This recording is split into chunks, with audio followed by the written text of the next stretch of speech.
A very good morning to all my students. I'm Renu, your English teacher.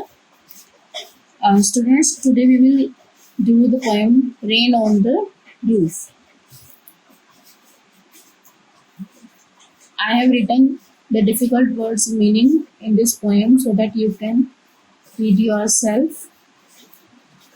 तो इस poem में क्या लिखा हुआ है कि जब आसमान में काले बादल भर जाते हैं और बारिश होनी शुरू हो जाती है, तो क्या कभी आपने उस वक्त बारिश की बूंदों की आवाज छत पर पड़ते हुए सुनी है?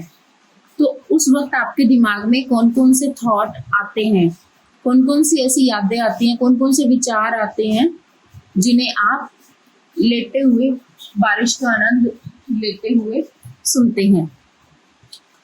तो अब हम ये पोएम पढ़ेंगे और देखेंगे कि इसमें जो पोएट है वो किस चीज को याद कर रहा है।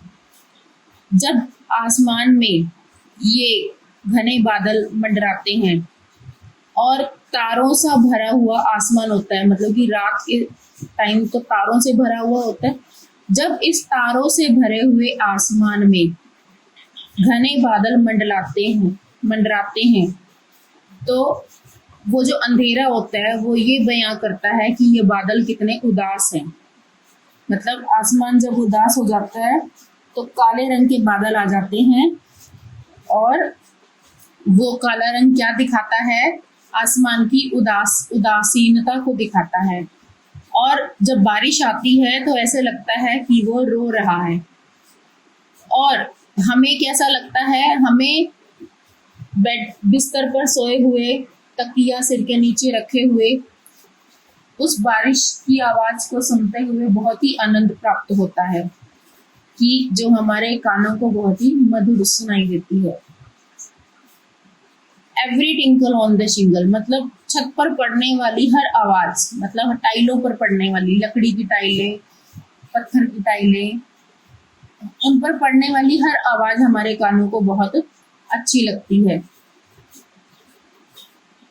इससे क्या होता है?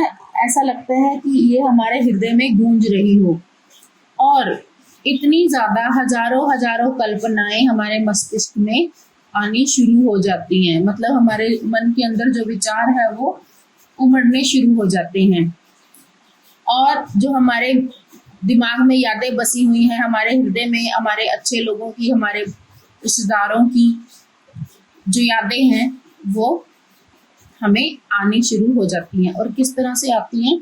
यादें जब आती हैं तो वो एक से एक ताना बाना बना होता है, पूरा जाल बना होता है और फिर एक एक करके आनी शुरू हो जाती हैं।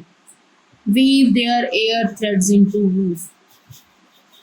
जैसे ही मुझे आवाज सुनाई देती है छत पर पड़ती हुई बारिश की, मतलब जैसे जैसे बारिश आ रही है तो यहाँ पर जो पोएट है वो अपनी बचपन की यादों में खो गया है और उसे जब बचपन में बारिश हुआ करती थी तब वो क्या करता था, वो यादों में वो खो चुका है।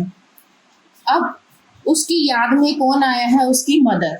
जो कवि है उसकी याद में, पोएट की याद में कौन आया है? उसकी मदर आई है। वो हमेशा क्या किया करती थी? प्यार किया करती थी। किनको? डार्लिंग ड्रीमर्स को। यहाँ पर जो पोएट है उसे और उसके भाई बहनों को डार्लिंग ड्रीमर कहा जाता है, क्योंकि जो बच्चे होते हैं वो दिन में भी सपने लेते रहते हैं। उनकी बातें बहुत ही मजेदार होती हैं और बच्चे जो हैं वो मिनट में ही रूठ जाते हैं और मिनट में ही मान जाते हैं। वो मन में किसी के भी प्रति वैर भाव नहीं रखते हैं। तो she left them till the dawn, और प्यार किया करती थी और जो है हमारे साथ रहा करती थी और सुबह होने से पहले ही वो छोड़ जाया हमें करती थी। मतलब सुबह होते ही वो अपने कामों में व्यस्त हो जाती थी और रात को होते ही वो हमें अपने आंचल में लेकर सुलाया करती थी। जब बारिश वगैरह आती थी तब भी और नहीं आती थी तब भी। तो उसके बाद of I feel her fond look on me, और अभी मुझे यही नजर आ रहा है कि वो किस तरह से मेरा ध्यान रख रही है, क्योंकि बारिश आ रही है। मम्मी जो है उसकी वो नहीं है इस वक्त, क्योंकि उनकी जो मदर है वो एक्सपायर हो चुकी हैं और अभी भी उनकी यादों में उनकी मदर आ रही हैं। जैसे ही वो सुनते हैं छत के ऊपर बारिश की बूंदों की जब आवाज, छत के ऊपर जब बारिश की बूंदें गिरती हैं तो उनकी आवाज जो है वो उनके मन को सुकून देती है और उसे अपनी कवि को अपनी मम्मी की याद आ जाती है, क्योंकि इस वक्त वो गुजर चुके हैं। और बचपन में जब वो थे तो जब भी बारिश आती थी तो उनकी मम्मी उनको अपने साथ हृदय के साथ लगाकर सुला लिया करती थी, उन्हें दुलार करती थी। तो अब जो कवि है वो उन चीजों को मिस कर रहा है। तो यहाँ पर यही लिखा हुआ है, the rain on the roof.